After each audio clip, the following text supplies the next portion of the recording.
Hi hello welcome to DD channel. మా DD channel చూస్తున్న వాళ్ళకి మా ధన్యవాదాలు. ఈరోజు మన డీడీ ఛానల్లో ఒక కొత్త వీడియోతో మేము ముందుకు వచ్చాము. ముందుగా మీకు మీ కుటుంబ సభ్యులందరికీ కూడా తొలి ఏకాదశి శుభాకాంక్షలు. ఈ వీడియో అయితే తొలి ఏకాదశి గురించి. ఏకాదశి ఆషాఢ శుద్ధ తొలి ఏకాదశి ఈ వచ్చే బుధవారం అయితే మనకి రావడం జరుగుతుంది. నెలలో ఎప్పుడూ కూడా ప్రతి నెలలో 2 ఏకాదశులు వస్తాయి. అందులో మెయిన్గా నెలకి 2 ఏకాదశులు, సంవత్సరానికి 24 ఏకాదశులు వస్తాయి. ఈ 24 ఏకాదశుల్లో మెయిన్గా జరుపుకునేవి 4 భీష్మ ఏకాదశి, తొలి ఏకాదశి, కార్తీక ఏకాదశి, అలాగే ముక్కోటి ఏకాదశి. ఈ తొలి ఏకాదశినే శయన ఏకాదశి అని అంటారు. శ్రీనివాసునికి, శ్రీ విష్ణుమూర్తికి ఈ తొలి ఏకాదశి అంటే చాలా ప్రీతికరమైన రోజుగా చెప్పవచ్చు. అంటే సంవత్సరంలో 6 నెలలు మనకి స్వామివారు మనందరికీ ఆయన అభయహస్తం ఇచ్చి మనందరికీ దర్శనం ఇవ్వగా, ఈ తొలి ఏకాదశి నాడు ఆయన శయన అంటే యోగ నిద్రలోకి వెళ్తారు. అంటే యోగ తపస్సు చేయడానికి ఆయన కళ్ళు మూసుకొని యోగ నిద్ర చేయడానికి వెళ్తారు. అందుకే శయన ఏకాదశి అని పేరు కూడా వచ్చింది.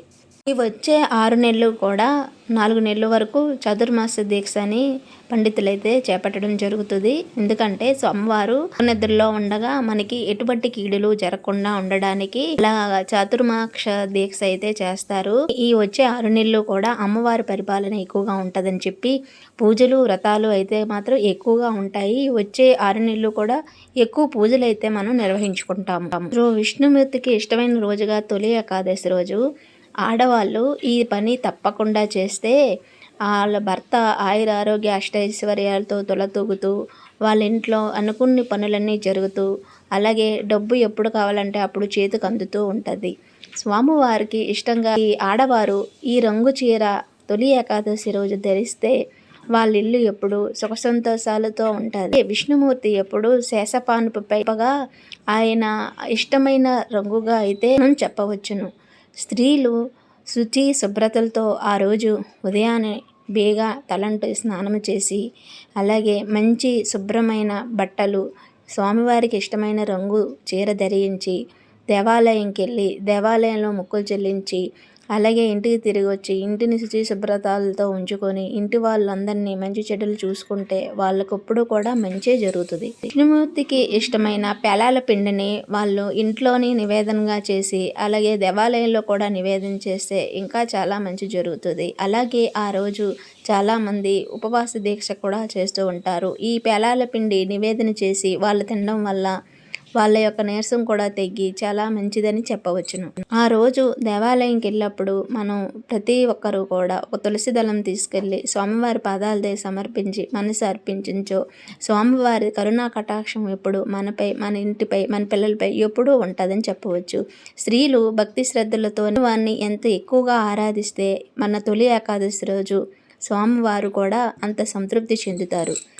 మన భారతీయ సాంప్రదాయ ప్రకారం ప్రతి ఒక్కరూ కూడా మన ఇంటిని శుచి శుభ్రతలతో ఉంచుకుంటూ ఉంటాం కదా. అలా ప్రతి ఒక్కరూ చేస్తూ ఉంటే లక్ష్మీదేవి మన ఇంటిలో అడుగు పెడుతుందని చెప్పవచ్చును. అమ్మవారు ఇంట్లోకి అడుగు పెట్టాలి అంటే ఇల్లు అనేది శుచిగా ఉండాలి. అలా శుచిగా శుభ్రతగా ఉండాలి అంటే మనం పండగ రోజుల్లోని శుభ్రంగా ఉంచుకుంటాం. కాబట్టి పండగ రోజుల్లో మన ఇల్లు శుభ్రత చేయడం అలవాటు.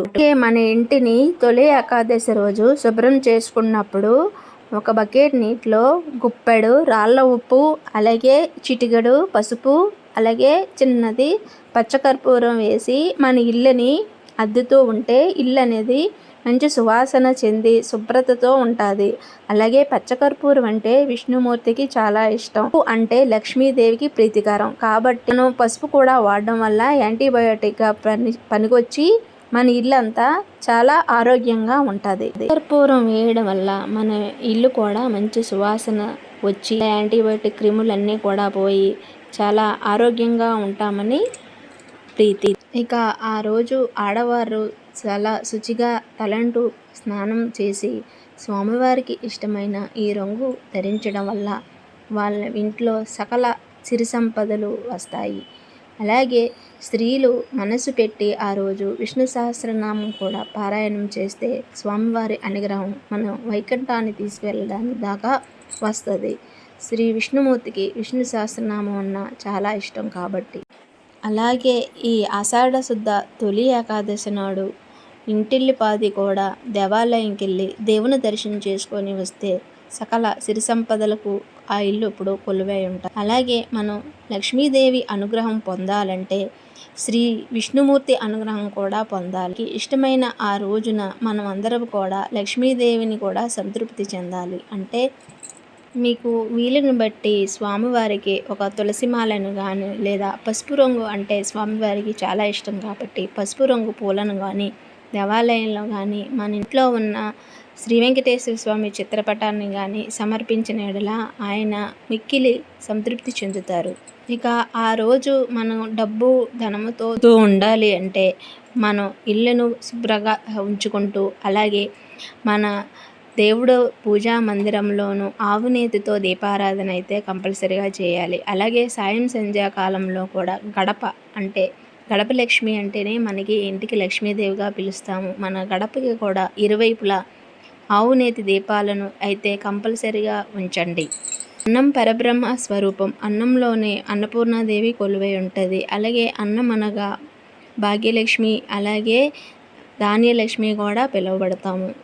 లక్ష్మీదేవి అన్నిట్లోని కూడా స్థిరంగా ఉండాలంటే మన బియ్యం డబ్బాలోని 9 వక్కలు అలాగే 9 లవంగాలు 9 యాలకులు కూడా ఒక మూట కట్టి మన బియ్యం డబ్బాలో ఉంచిన లక్ష్మీదేవి ఎంతో సంతృప్తి చెందుతుంది.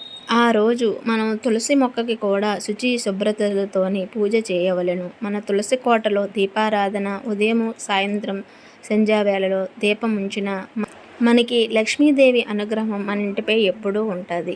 తులసి మొక్కని ఎప్పుడూ కూడా ఏకాదశి రోజు మాత్రం ఎప్పుడూ కూడా తుంచడం కానీ గిల్లడం కానీ ఆకులు కొయ్యడం కానీ చేయకండి. ఎందుకంటే తులసి ఆ రోజు చాలా పవిత్రంగా స్వామివారిని ఆరాధించడం అయితే జరుగుతుంది. కాబట్టి ఏకాదశి ఎప్పుడు ఉన్నా సరే తులసిని మాత్రం తుంచడం కోయడం అస్సలు చేయకూడదు. తులసిని ఆ రోజు ఓన్లీ దీపారాధన చేసి మనం కూడా పవిత్రంగా ఆరాధించడం అయితేనే జరగాలి. తులసి కోట అంటేనే పవిత్రం కదా. అలా ఆ పవిత్రతతో శుచితో శుభ్రతతో ఎప్పుడూ కూడా మనం ఆరాధించడానికే చూడాలి. రిమైనింగ్ టైంలో ఎప్పుడైనా చేయవచ్చు కానీ ఏకాదశి ద్వాదశి తిథుల్లో మాత్రం అసలు తులసిని ఎటువంటి ఇడు చేయకూడదు.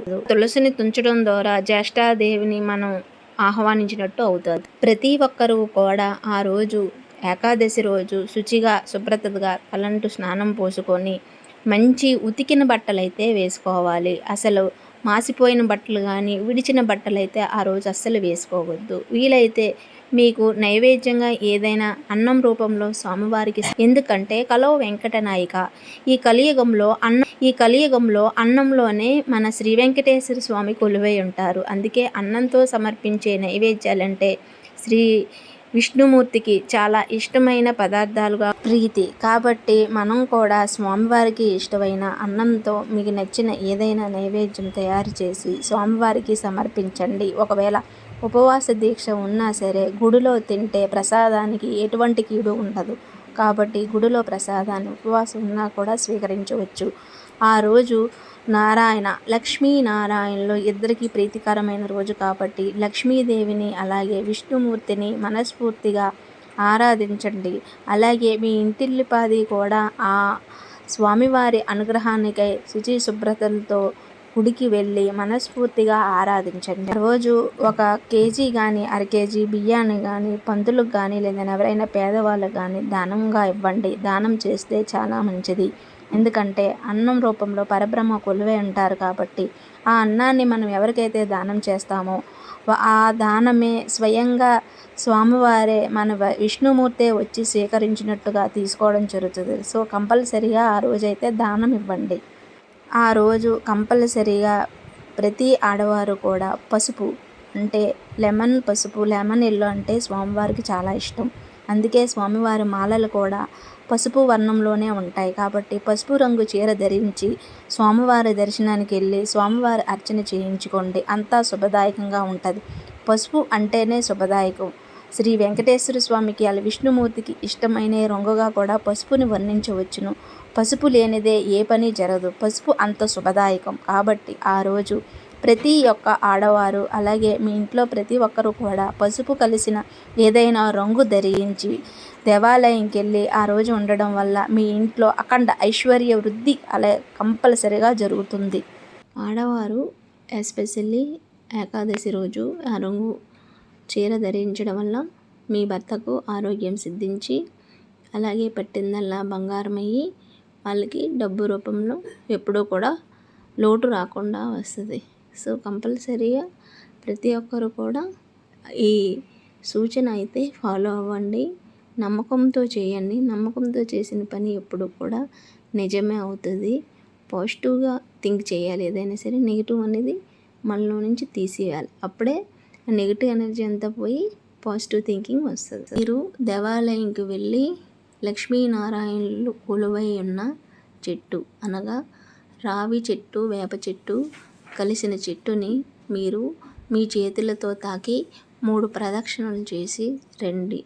ఆ స్వామివారి అనుగ్రహం మీపై ఉండి మీ ఇంటిపై ధనకరకం వస్తువాహనాలు వెల్లువల కురుస్తాయి. ఆ ప్రదక్షిణ వలన ఏకాదశి రోజు తిథి రోజు చేయడం వల్ల మన సకల పాపాల నుండి విముక్తి కాబడి మనకి మంచి ఐశ్వర్య వృద్ధి కలిగి మన ఇల్లు, మన దేశం, మనందరం కూడా బాగుంటాం. ఆ రోజు ఉపవాస దీక్ష కూడా చేస్తే చాలా మంచిది. ద్వాదశి గడియలు ఉండగానే ద్వాదశి భోజనం కూడా చేయాలి.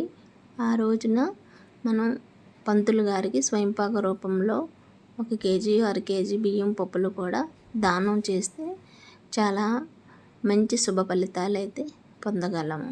అలాగే మనం స్నానం చేసే నీటిలో 1-2 వేప ఆకులు కొమ్మలు వేసి ఆ నీటితోని ఎర్లీ మార్నింగే 4 o'clock కల్లా స్నానం చేసి గుడికి వెళ్ళి దైవ దర్శనం చేసుకుంటే మనకి అంతా మంచిగా జరుగుతుంది. ఈ వీడియో నచ్చితే ఒక లైక్ చేయండి, షేర్ చేయండి, అలాగే సబ్స్క్రైబ్ కూడా చేయండి. ఇంకా మంచి వీడియో. Thank you for